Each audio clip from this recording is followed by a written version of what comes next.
amigos telespectadores da Rede Vida de Televisão e do programa Páginas Difíceis da Bíblia. Mais uma semana passada e mais um programa do nosso estilo que quer ensinar para adultos, para pessoas exigentes, pessoas que não só têm fé, mas têm ciência também, o que significa a palavra de Deus. Bom dia, Padre Fernando.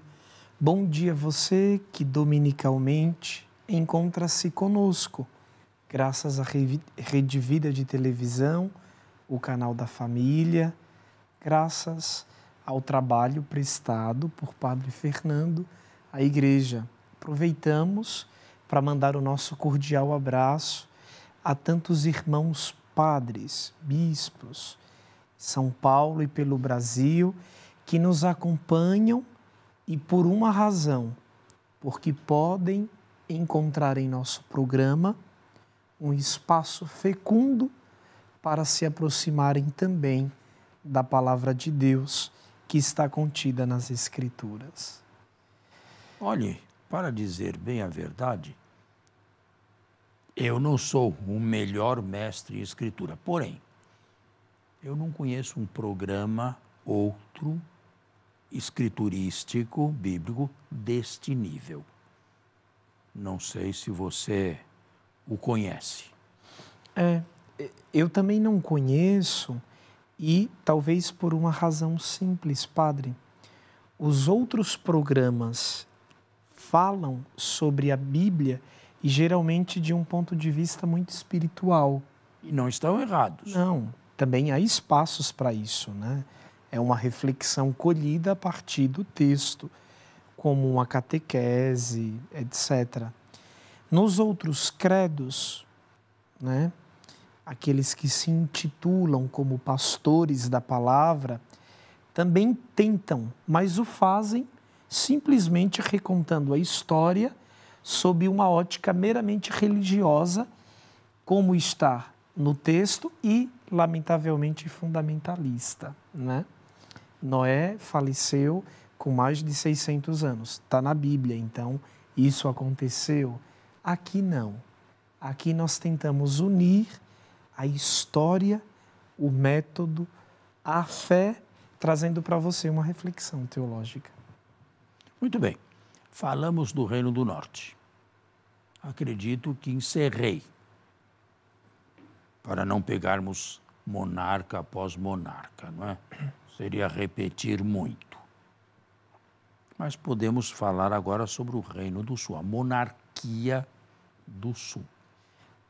A gente viu que no Norte era mais desenvolvido. Tinha plantação. Vivia o mundo agrícola, claro. O mundo agrícola. Pastoril e agrícola. E agrícola, obras. Porém, houve no Reino do Norte a infiltração da idolatria. E no Reino do Sul, Padre, era tão mais pobre do que no Reino do Norte? Financeiramente, economicamente, o Reino do Sul sempre foi mais pobrezinho. E algumas vezes teve que viver à sombra do Norte, para não dizer vassalo do Norte.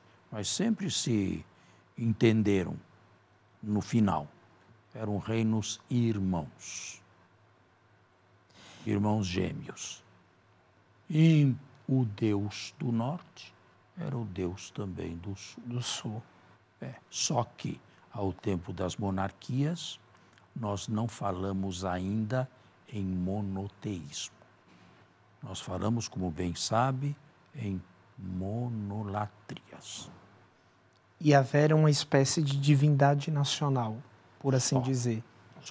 Porém, os profetas, tanto do Norte quanto do Sul, já insistiam na unicidade de Yahvé e no pecado de buscar conforto fora de Yahvé. Baal, à primeira vista, entusiasmava, porque para os cananeus, não os israelitas das montanhas, os judeus, mas da planície, eram baalistas. E Baal, o deus da fecundidade, o deus da chuva, o deus da multiplicação, animais, seres humanos, frutos. É evidente sementes. que Baal, à primeira vista, era uma divindade mais atraente do que Yahvé. E algumas tentativas de baalizar Yahvé, sobretudo em época de Jeremias, havia também. Existiu. Agora, característica do Reino do Sul, dos monarcas do Sul, é que todos eles são descendentes do primeiro, de Davi. Não houve, digamos, duas ou três dinastias, como houve no Reino do Norte. Aqui não. Todos foram descendentes de Davi. Só que se salvam poucos também. Na literatura deuteronomista, se salvam poucos. O rei Asa, o rei Ezequias, não, Sedecias não. Não foi o rei considerado Ezequias e o rei Josias. Esses três formam uma exceção, mas os outros todos também são completamente desaprovados por esta monarquia, por este livro aqui e por esses escritores. E já estamos nos livros dos reis. Padre, em 587, 586, o Reino do Sul caiu.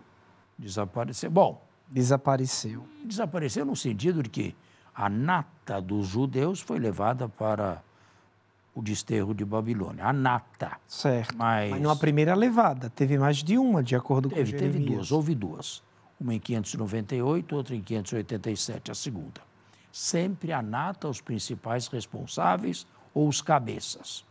Com isso, gente simples, judeus, completamente pobres. Sim, empobrecidos, estes não foram molestados.